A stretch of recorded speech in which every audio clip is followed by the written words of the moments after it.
Here are 20 questions about the upcoming F1 season of 2019. If you don't care for the questions or if you don't care for my voice, you can click on the link in the description which will take you to the quiz and you can figure it out yourself. So without further ado, let's jump straight into the questions.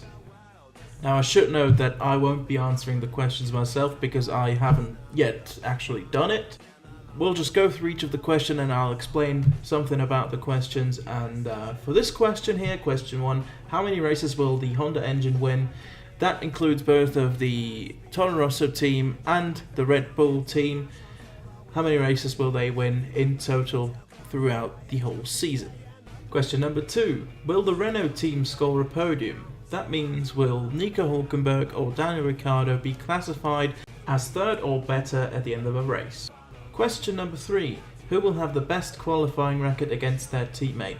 Now that means who will get the best of their teammates the most in qualifying.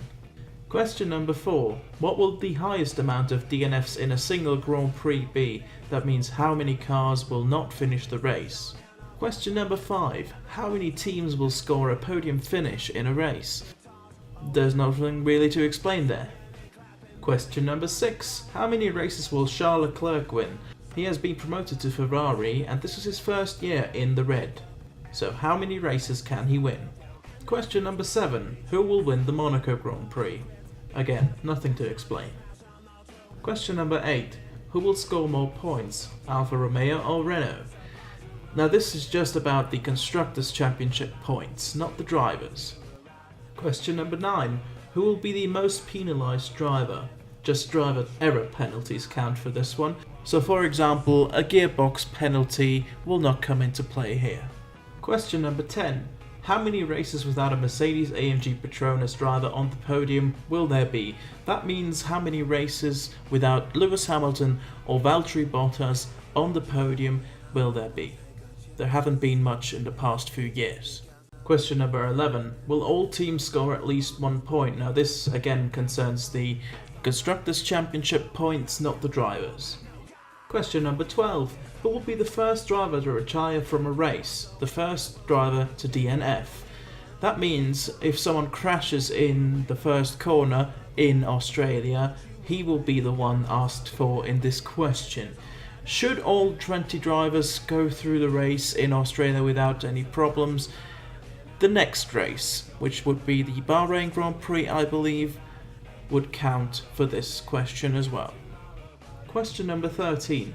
How long will the longest win streak by one driver be? That means how many races in a row will be the highest win streak for a single driver, starting from Australia. Question number 14. Who will score the most pole positions? This again is a fairly simple question. Question number 15. At which race will the Drivers' Championship be mathematically over? Now that means at which race does the champion have enough of a gap in points to the driver behind him so that no one can beat him to the title anymore. Question number 16. Who will crash out of the most races? Now that means which driver will have the most retirements due to crashes in races. Question number 17. Will Esteban Ocon race in at least one race this year? Fortunately, Esteban Ocon doesn't have a seat for this year, but maybe he can return for any other team as a backup driver should their first or second driver get injured. Question number 18. What will Kimi Raikkonen's best race result be?